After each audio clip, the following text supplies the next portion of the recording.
Hi friends, Viniz worldilekku ellarkkum swagatham. Ee channel subscribe cheyyathavarokku subscribe cheyyane.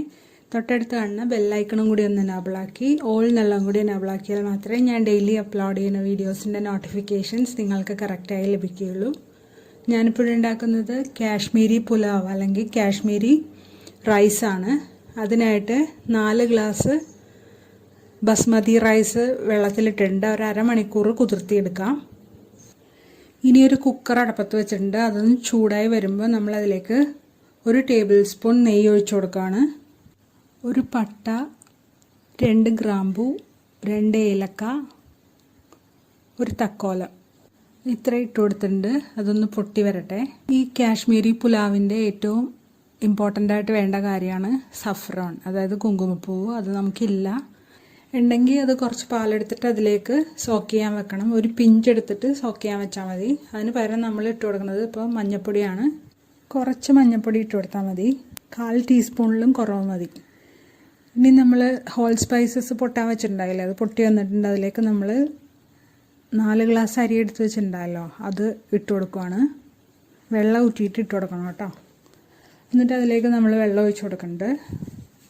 1 glass അരിക്ക് 1.25 glass വെള്ളം എന്നുള്ള രീതിയിലാണ് ഒഴിച്ചു കൊടുക്കുന്നത്. അപ്പോൾ 4 ഗ്ലാസ് അരിക്ക് 7 ഗ്ലാസ് വെള്ളം ഒഴിച്ചു കൊടുക്കുന്നുണ്ട്. ഈ പാല് നമ്മളെടുത്ത് വെച്ചിട്ടുണ്ടല്ലോ, ആ പാലും കൂടി കൂട്ടിയാണ് 7 ഗ്ലാസ് വെള്ളം കേട്ടോ. ഇപ്പം ഞാൻ കുക്കറിലാണല്ലോ ചെയ്യണത്, അതുകൊണ്ടാണ് 1 ഗ്ലാസ്സിന് 1.25 ഗ്ലാസ് എന്ന് പറഞ്ഞത്. അതേസമയം കലത്തിലാണെങ്കിൽ കുറച്ചുകൂടി വ്യത്യാസം വരും കേട്ടോ. ഒരു 2 ഗ്ലാസ്സൊക്കെ വേണ്ടി വരും. ഇനി ഇതിലേക്ക് നമ്മൾ ഉപ്പിട്ട് കൊടുത്തിട്ടുണ്ട്. നന്നായിട്ടൊന്ന് മിക്സ് ചെയ്ത് കൊടുക്കാം.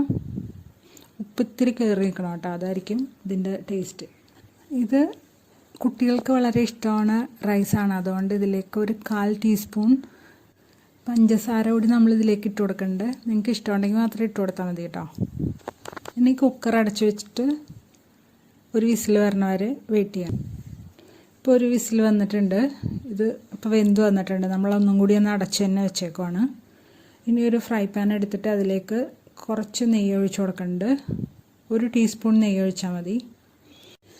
ഈ റൈസിൽ നട്ട്സ് വളരെ പ്രാധാന്യമുള്ളതാണ്. അതുകൊണ്ട് നമുക്ക് എന്തൊക്കെ കയ്യിൽ നട്ട്സ് ഉണ്ടോ അതെല്ലാം ഇട്ട് കൊടുക്കാം കേട്ടോ. ഒരു 5-6 വീതം എല്ലാം ഇട്ട് കൊടുത്താൽ മതി. ഇപ്പം ഞാൻ ബദാം ഇട്ട് കൊടുത്തിട്ടുണ്ട്. അതൊന്ന് 2 മണിക്കൂർ സോക്ക് ചെയ്തിട്ട്, അതായത് വെള്ളത്തിൽ കുതിർത്തി വെച്ചിട്ട് അതിൻ്റെ തൊലിയൊന്ന് കളഞ്ഞെടുത്ത് അത് ഇട്ട് കൊടുത്തിട്ടുണ്ട്. പിന്നെ ഒരു 5-6 നട്ട്സും കുറച്ച് റൈസിൻസും ഇട്ട് കൊടുത്തിട്ടുണ്ട്. ഇതൊക്കെ ഈ നെയ്യിലിട്ട് ഫ്രൈ ചെയ്ത് നമുക്ക് കോരാം. വാൾനട്ട്സൊക്കെ ഉണ്ടെങ്കിൽ അത് ഇട്ട് കൊടുക്കാം കേട്ടോ. പിസ്ത,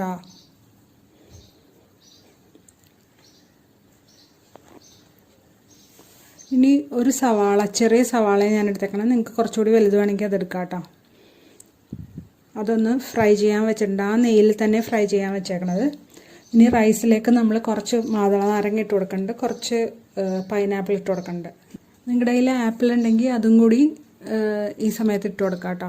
അത് ഇടാൻ നേരത്ത് മാത്രം മുറിച്ചാൽ മതി, അല്ലെങ്കിൽ അതിൻ്റെ കളറ് മാറിപ്പോവും. ഇനി നമ്മൾ എടുത്ത് ആ ഫ്രൈ ചെയ്യാൻ വെച്ച ഉള്ളി ഉണ്ടല്ലോ, അതും കൂടി ഫ്രൈ ചെയ്തെടുത്ത് ഇതിൻ്റെ മീതയിൽ ഇട്ട് കൊടുത്തിട്ടുണ്ട്.